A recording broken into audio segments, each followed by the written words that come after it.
Olá a todos. Hoje vamos conversar um pouco sobre Rui Barbosa. Na verdade, vamos iniciar toda uma série de vídeos, não só sobre o Rui Barbosa, mas sobre esses políticos e intelectuais da República Velha, que são muito importantes para entender os primeiros momentos de um pensamento mais desenvolvido sobre o que vem a ser o Brasil, ou sobre a realidade brasileira.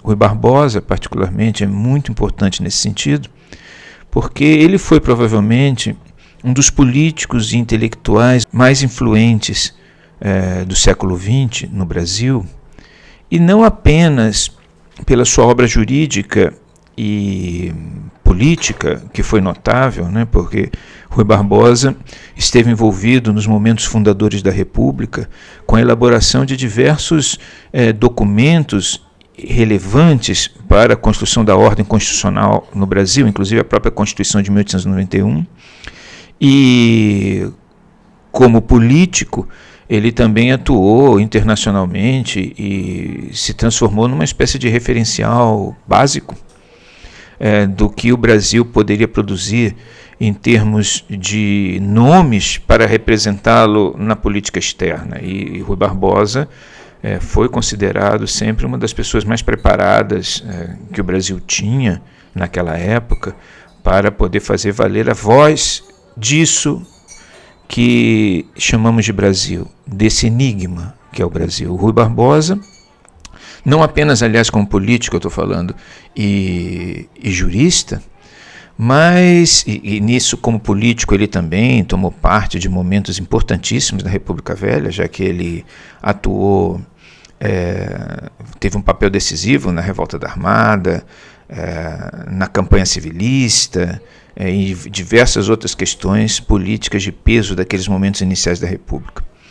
Mas Rui Barbosa, a importância dele vai muito além, claro, da sua obra política e jurídica. Rui Barbosa, ele também tem uma importância imensa como intelectual, como pensador do Brasil. Isso é importante, é um aspecto que nós temos que chamar a atenção, porque o Rui Barbosa faz parte daquele grupo de pensadores que emergiram com a passagem do Império à República, que se tornaram muito críticos do Brasil. Quer dizer, que entenderam que era necessário haver uma análise, uma interpretação de quais eram os problemas que impediam o Brasil de ser aquilo que era a sua vocação ser. Considerando que o Brasil, e isso é muito claro, era muito claro a esses pensadores seculares da virada do século XIX para o século XX, na medida que o Brasil era uma potência, e um país com uma riqueza difícil de definir, quantificar ou qualificar, mas todos concordam que é uma riqueza imensa, natural e humana também.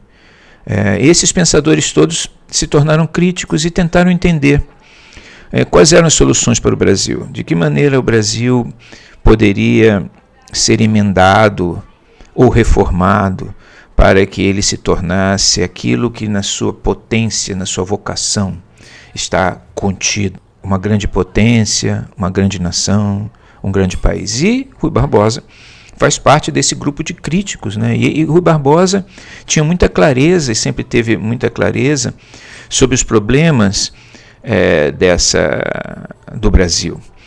Como político e jurista, ele encaminhou algumas questões que até hoje são relevantes na história do Brasil. A questão do voto secreto, que era para ele um tema essencial, um tema central, para poder moralizar a estrutura política e torná-la apta a se transformar em alguma coisa realmente eficiente, legítima e representativa.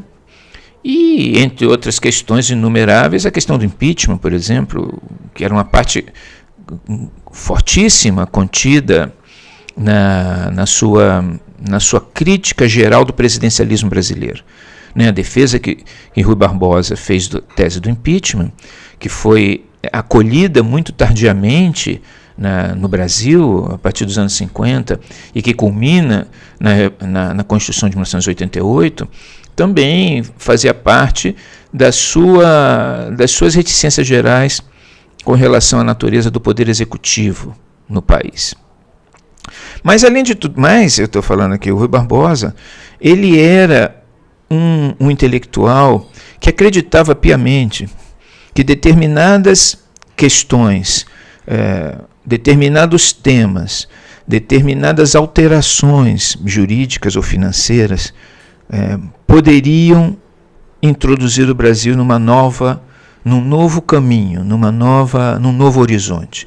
Nisso, o Rui Barbosa faz parte, podemos dizer assim, de uma longa tradição de pensadores, no qual incluo até alguns importantes intelectuais portugueses do século XVIII, né, e do século XIX, porque Portugal e Brasil, nesse sentido, são muito parecidos, eminentes pensadores que acreditavam que determinadas transformações transformariam o Brasil em alguma coisa melhor.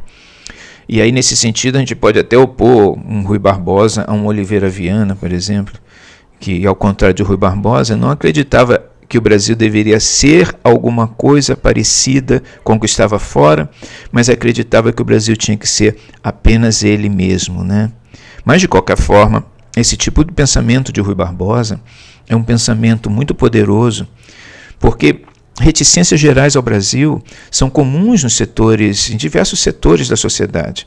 Quando o Rui Barbosa protagonizou a campanha civilista, ficou claro que a sua voz reformadora, por exemplo, quando ele insiste que o voto secreto, o voto na Primeira República, na República Velha era aberto, quando ele insiste que o voto secreto tem uma importância essencial, ele estava... e que apenas isso, a adoção disso, transformaria a política brasileira, ele estava ecoando uma sensação, que era uma sensação de setores sociais amplos que também acreditavam que reformas jurídicas e políticas eram eficientes para transformar o Brasil. Esse pensamento dele vai ecoar no movimento tenentista, evidentemente, né? É a grande questão do movimento tenentista, o voto secreto. E o fato da adoção do voto secreto não ter, na verdade, alterado a estrutura, qualitativamente, a estrutura da representação, pode hoje, para nós, indicar que, na verdade, a questão e o problema do Brasil está mais para uma administração da sua realidade do que para a imposição de elementos externos que possam alterá-lo. Mas, de qualquer forma, o Rui Barbosa se comprometia profundamente com a modernização do Brasil. E, como intelectual, o seu pensamento convergia para uma crença de que era possível transformar o Brasil num país melhor através de reformas e alterações. Mas no nosso vídeo de hoje nós vamos tratar de uma questão muito especial e que nos abre um outro aspecto, e que pode nos abrir, na verdade, um outro aspecto do entendimento da obra e da importância de Rui Barbosa. Não faz muito tempo, alguns anos, a professora Sara Sadkovitz defendeu uma dissertação importante sobre Rui Barbosa e o caso Dreyfus, que lançou uma série de luzes sobre o papel de Rui Barbosa numa questão muito apaixonada e muito apaixonante do final do século XIX, que foi o processo e a condenação do capitão Dreyfus na França. Esse caso foi importante por vários fatores inumeráveis, né? Isso estava inserido numa polêmica na França sobre a natureza do Estado secular, a separação dos interesses da Igreja dos interesses do Estado. Tinha a ver com o antissemitismo fortíssimo na França, que sobreviveu e, de certa forma, foi até potencializado em função das emancipações do século XIX. E esse caso, a Rui Barbosa foi também relevante porque Rui Barbosa vivia um momento muito particular da sua vida política, que foi o seu ostracismo, né, na verdade o seu exílio, determinado pelos eventos políticos do Brasil no início da República. Quer dizer, Rui Barbosa, em discordância com o governo Floriano Peixoto, teve que se ausentar do país e lhe pareceu que havia sido uma injustiça tremenda que havia sido cometida com ele, né, e com outros, mas ele via que o Brasil tinha determinadas características que lhe pareciam muito desagradáveis para uma sociedade que pretendia viver num mundo livre e de uma forma livre.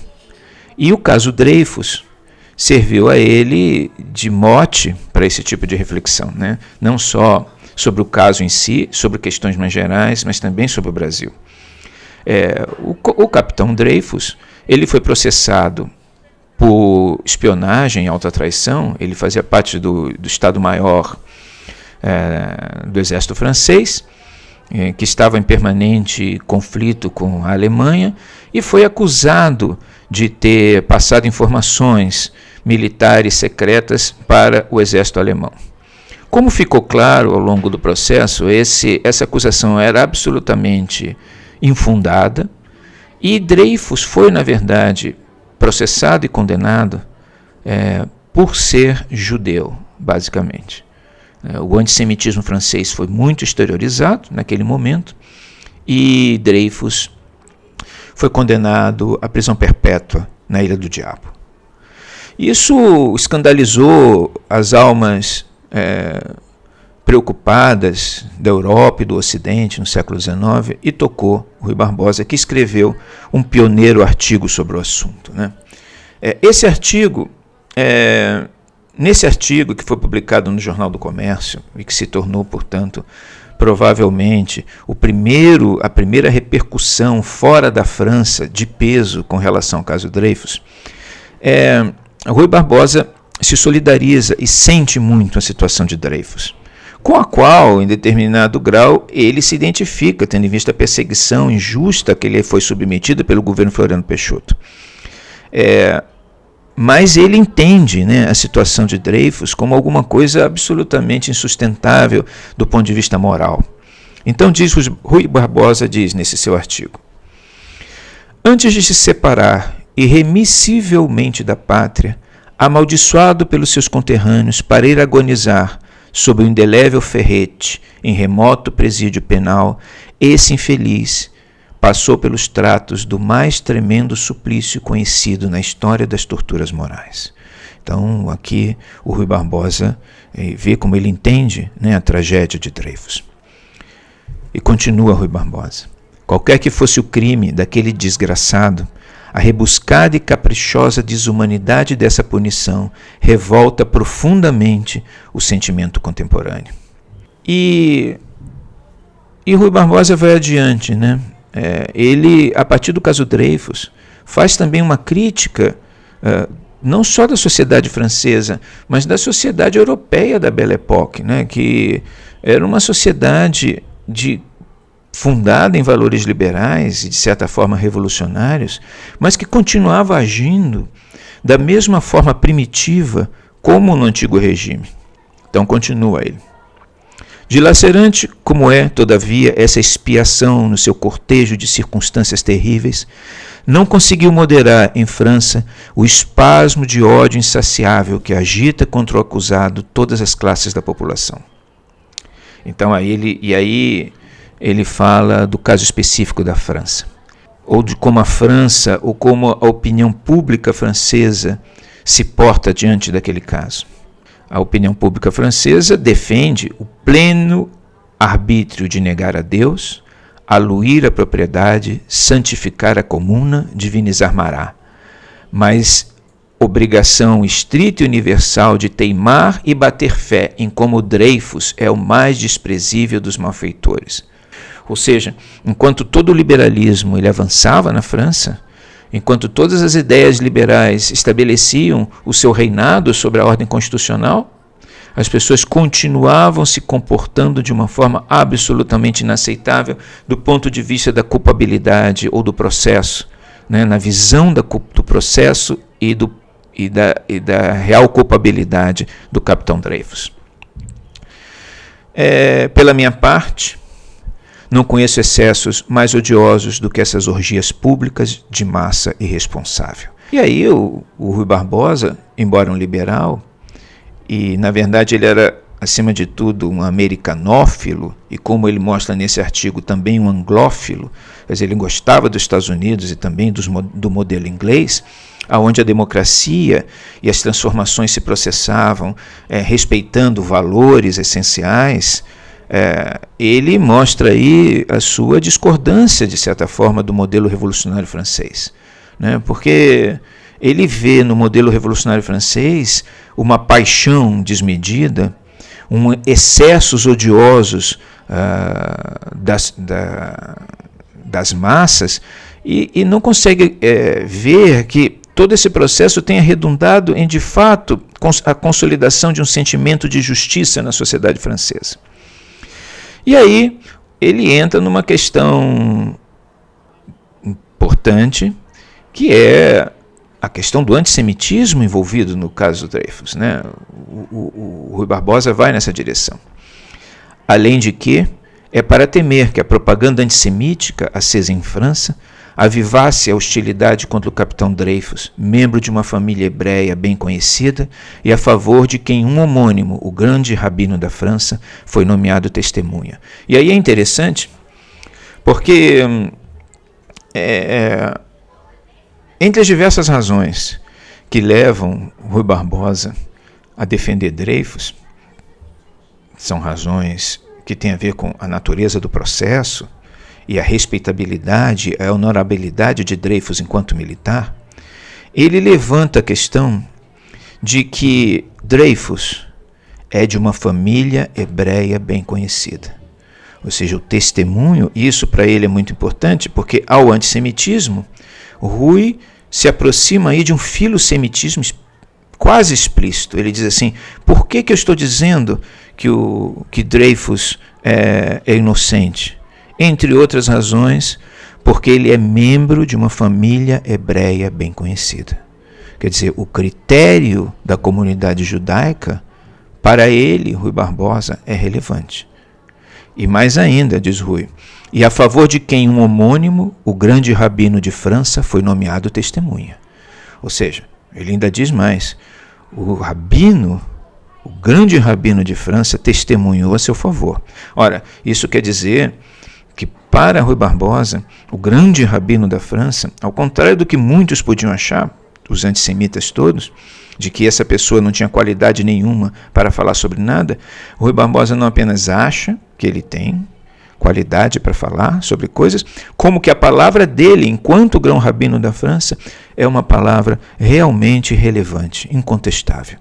E para ele isso é fundamental para que Dreyfus seja considerado um inocente. Mas na crítica dele à Revolução, a crítica dele ao liberalismo francês, ele também, na medida em que ele se identifica, de certa forma, com Dreyfus, né, não no mesmo grau, mas na mesma natureza de injustiça, na mesma forma como Dreyfus é tratado pela sociedade francesa, ele faz uma crítica geral, não só à França, aos países latinos, mas ele faz uma crítica ao Brasil. Então diz Rui Barbosa: essas nações, fadadas ao cativeiro alternativo da anarquia e da ditadura, cuidam fugir da desordem evocando arbítrio e não fazem mais do que oscilar periodicamente entre a agitação demagógica e a inércia servil. É para elas que se imortalizou a frase de Sieyès: não sabem ser justos e querem ser livres. Então, para ele, a Revolução Francesa, a ordem francesa da Belle Époque, com toda a sua liberdade e toda a sua democracia, é inócua se não há na sociedade o sentimento de justiça. E ele aplica o mesmo caso às nações de uma forma geral e, certamente, ao próprio Brasil. Um país que não sabe ser justo e quer ser livre, é como ele, de certa forma, questiona a França, mas também a todos os países que buscam a liberdade e abandonam a justiça. E o caso dele, realmente, naquele momento, era muito claro nesse sentido. Então o Rui Barbosa faz uma crítica moral que é muito profunda no que diz respeito ao Brasil, principalmente, que ele está falando de forma implícita, mas também à democracia francesa. Agora, há uma outra questão, e você vê que, e aí sim eu falo de Rui Barbosa jurista, político, intelectual, de um crítico do Brasil, mas temos que falar agora de um Rui Barbosa brasileiro. Pergunta Rui Barbosa: que faculdade sobre-humana deu àquele homem, Dreyfus, energia bastante para sobreviver às emoções incomportáveis dessa provação? E continua: só duas forças seriam capazes de forrar uma alma contra a abjeção incomparável daquela queda, contra o desespero inaudito daquele destino, a insânia ou a inocência. Então, para ele, a força que Dreyfus tem é a força que advém da sua inocência. E ele concorda e afirma que é a inocência de Dreyfus por conta dos vícios do processo, da falsidade das provas e principalmente por ser Dreyfus um homem correto, um homem honrado, com nada que o desqualificasse, e uma pessoa absolutamente respeitável na comunidade judaica, coisa que os seus detratores tinham exatamente uma visão oposta. O fato dele ser judeu e da comunidade judaica o desqualificava. Rui Barbosa diz que não. O fato dele ser judeu o qualifica.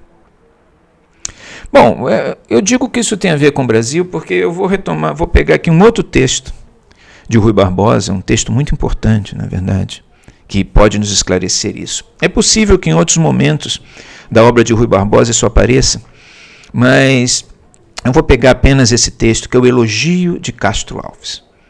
O Elogio de Castro Alves é um texto muito bem feito, muito bem escrito, como tudo que o Rui fazia, sobre a obra de Castro Alves.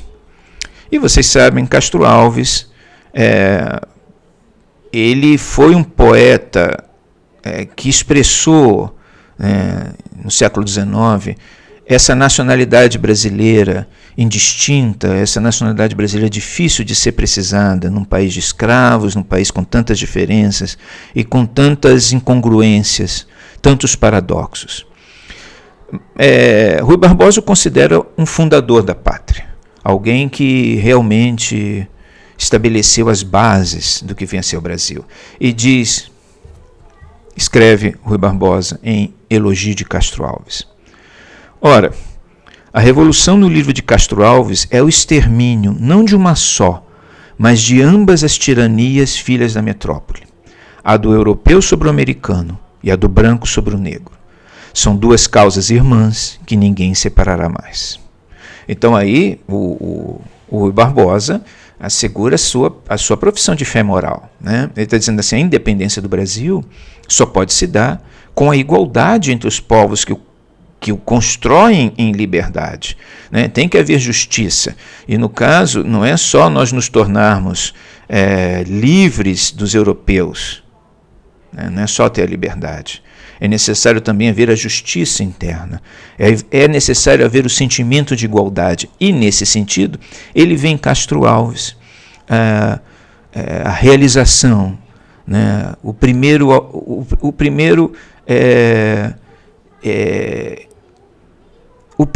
a colocar a questão da justiça como necessária para a realização da sociedade brasileira.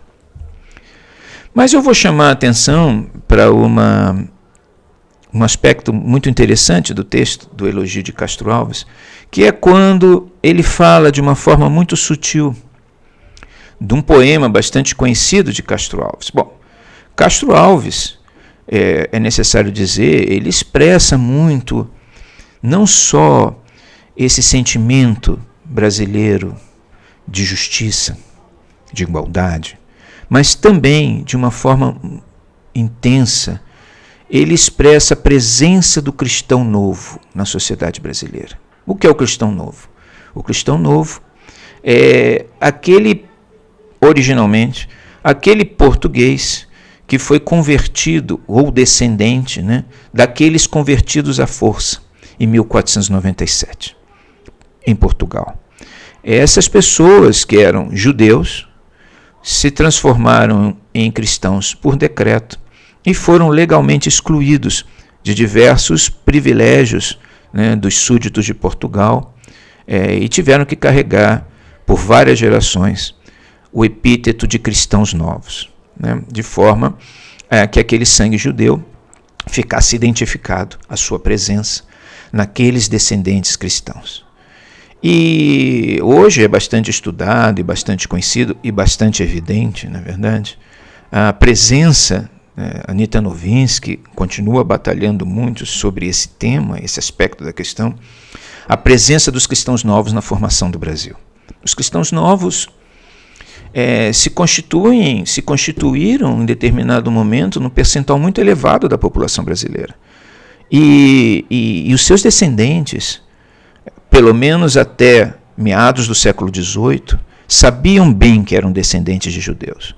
Quando o Marquês de Pombal eliminou a diferença entre cristãos novos e cristãos velhos, ou seja, eliminou a tirania dos cristãos velhos sobre os cristãos novos, a identidade do cristão novo em si já não era mais carregada geneticamente, mas continuou presente na ideia, na consciência e na memória. E Castro Alves, na forma como ele vê a era messiânica, nós já trabalhamos sobre isso num outro vídeo aqui há pouco, na forma como ele sente a questão, a importância que o tema tem na obra dele, mostra os ecos dessa presença contínua do cristão novo. E há um poema específico de Castro Alves que se chama A Hebreia. E nesse poema, que é um poema muito bonito, é sobre esse poema que Rui Barbosa cunha uma sentença que para mim é muito interessante. Diz Rui Barbosa: e a Hebreia, que é, senão uma deliciosa personificação da saudade, na simpatia pelas tristezas do exílio irremissível de uma raça inteira. Então, ele aqui, o Rui Barbosa, ele tenta entender a Hebreia como uma celebração da saudade, uma celebração da memória, uma personificação da memória que está associada à simpatia pelas tristezas de uma raça inteira. Ele, o Rui Barbosa, que lá em Dreyfus fala da qualidade positiva de Dreyfus por ser judeu, fala aqui da tristeza do exílio de uma raça inteira. Ora, Rui Barbosa aqui, no caso, me parece que deixa transparecer, e isso eu acho que é uma pesquisa que pode ser realizada na obra dele, para que essa hipótese seja ou não confirmada, deixa transparecer também o seu sentimento. O seu sentimento. Esse sentimento que hoje, mais de 200 anos depois do fim da separação entre cristãos novos e cristãos velhos, é visível no Brasil. Na maneira como tantos brasileiros são filojudeus, tantos brasileiros são amigos e têm simpatias e respeitam os judeus e Israel. De tal maneira que talvez seja o único país do mundo onde uma bandeira de Israel levantada em qualquer lugar causa espanto e admiração em tantos brasileiros. Mais de 200 anos depois, esse sentimento é um sentimento presente. E tenho a impressão de que Rui Barbosa aqui expressa, nesses dois momentos da sua obra, os seus próprios sentimentos com relação a isso também.